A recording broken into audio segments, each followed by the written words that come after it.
When you are good at something never do it free. কথাটা Christopher নোলানের Batman মুভির একটা জোকারের খুব আইকনিক একটা কথা, যেটা আমরা সবাই মোটামুটি শুনছি বা দেখছি অথবা জানছি।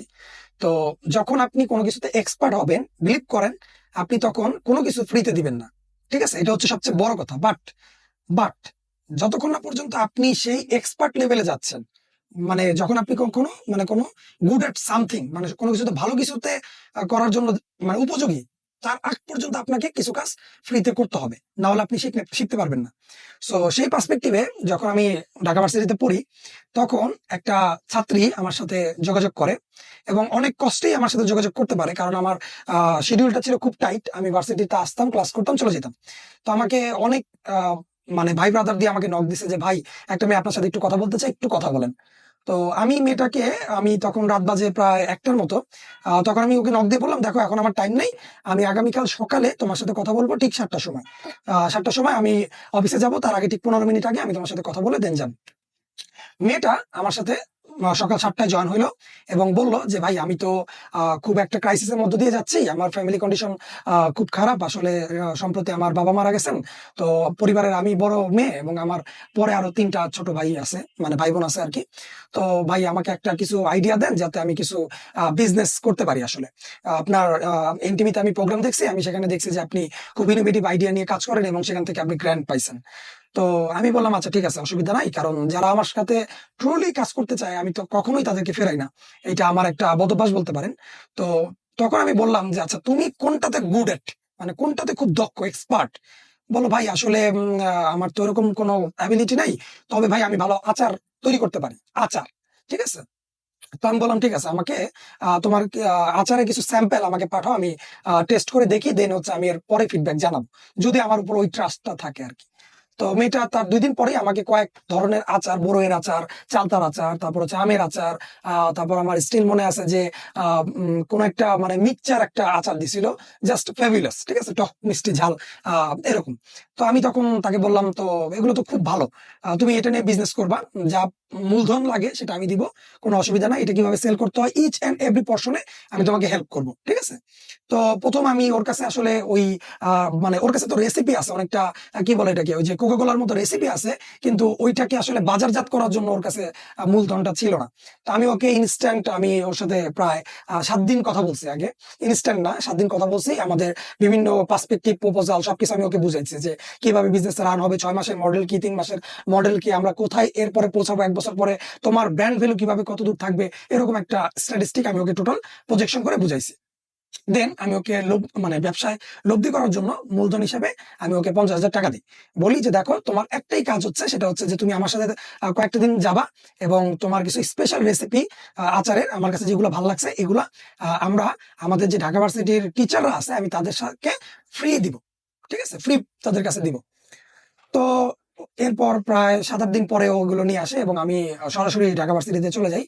যে শিক্ষকরা যেখানে বসেন আসলে আমি ওখানে চলে যাই এবং ওইখানে আমার পরিচয়টা দেই। দেওয়ার পর আমি বললাম যে, স্যার আসলে সবাই তো আমাকে চিনবে না, এটাই স্বাভাবিক। যারা আমার ক্লাস নিতেন, আমি তাদের কাছে যাই এবং তাদের কাছে বলি, স্যার আমার এক ছোট বোন সে আচার তৈরি করছে, স্যার একটু যদি খেয়ে দেখতেন, দেখে বলতেন কেমন হয়েছে আসলে। তো আমরা আসলে যেরকমটা ভাবি আসলে ওরকমটা না। আসলে মানে স্যারদের ভয় পাওয়া বা ওই বিষয়টা, আমি মনে করি যে আপনি আপনি ট্রাই করেন ফ্রি হওয়ার, দেন দেন তারপরেরটা পরে ভাবা যাবে। ফার্স্ট অ্যাপ্রোচ তো আপনাকেই করতে হবে। তা আমি তাদের সাথে কথা বললাম। প্রায় 12 জন শিক্ষক আমার পরিচিত ছিলেন। আমি তাদেরকে আচারটা গিফট করি। বললাম, স্যার আপনি আগে খান, দেন হচ্ছে যদি ভালো লাগে আমাকে নক দিয়েন স্যার। তো তারা সবাই খাইলো এবং আহ, আমার কনফিডেন্স ছিল যে এটা কল আসবে। এবং তার 2 দিন পরেই আমার কাছে কল আসলো এবং আমি তাদেরকে 100 গ্রাম বা 250 গ্রাম এরকম একটা বয়মে আমি তাদেরকে দিছিলাম আচারটা, যা তারা 2 দিনে খেয়ে ফেলছে, মানে এতটা সুস্বাদু। তো এরপর আর কি, এরপর আমাকে কল দিল যে, এই আমার তো আরো লাগবে। আমি বললাম, স্যার আমি দিতে পারবো, আমাকে একটু সময় দেন। 12 জনের মধ্যে আমাকে 8 জনই ফোন দিছিল তখন। তো 8 জনই ফোন দিছিল, 8 জন শিক্ষক ফোন দিছে যে বলতেছে যে, তোমার এই আচারটা আমার লাগবে। ঠিক আছে, কেমনি কি কত দাম, আমার অসুবিধা নাই, আমাদের তুমি আমাদের এসে দিয়ে যাও। তো আমি ওর সাথে কথা বললাম, একটা প্রফিট মার্জিন ফিক্স করলাম। যেহেতু টিচার, তো তাদের সাথে আসলে বেশি লেনদেনে তো যাওয়া উচিতই না কোনোভাবেই। ঠিক আছে। তারপর আমি ওর একটা শর্ট প্রফিট মার্জিন রেখে আমি তাদেরকে প্রায় এক বয়ম, মানে আমরা যে নেসক্যাফের বয়মগুলা ইউজ করি সেই নেসক্যাফের বয়মের এক বয়ম আমি তাদেরকে দিছি, ঠিক আছে? মানে নেসক্যাফের যে বড় বয়মগুলো আছে সবাইকে একটা করে দিছি, দিয়ে বলছি স্যার আপনি এটা খান, এইটা 400 টাকা দিলেই স্যার হবে, ঠিক আছে? এবং তারা ইনস্ট্যান্ট টাকা বের করে দিছে, বলতেছে যে দেখো এটা আমি যখন আমার ফ্যামিলির সাথে খাইছি তারা সবাই অবাক, এত সুন্দর, মানে ডাল ভাতের সাথেও মনে হয়েছে যে অমৃত খেতেছি, এরকম আচারের স্বাদটাই হচ্ছে এরকম, ঠিক আছে? তো তারা এরপরে মানে খাওয়া শুরু করলো এবং 7 দিনের মধ্যে শেষ।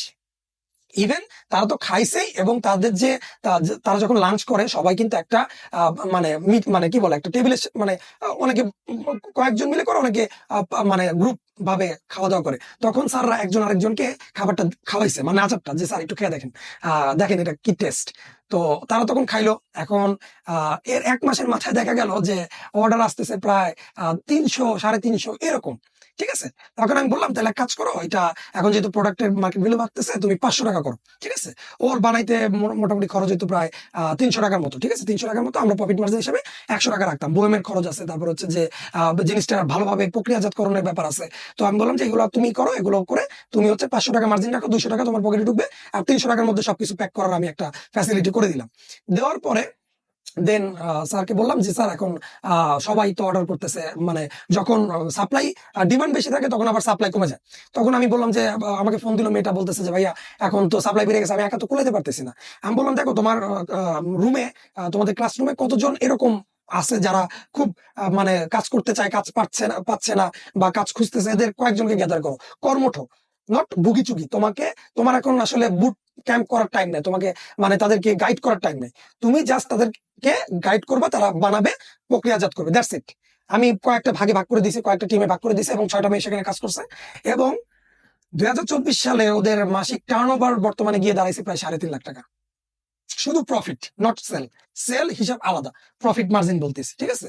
শুধু ওইখানে না, আমি ওইটা অন্যান্য ভার্সিটি গুলোতেও আমি ট্রাই করে দেখছি, বিভিন্ন ক্যাম্পাস মানে অ্যাম্বাসেডর যারা আছে, আমি ওদের সাথে খুব ভালো একটা কমিউনিকেশন আমার বিল্ড আপ আছে, নেটওয়ার্কিং আছে।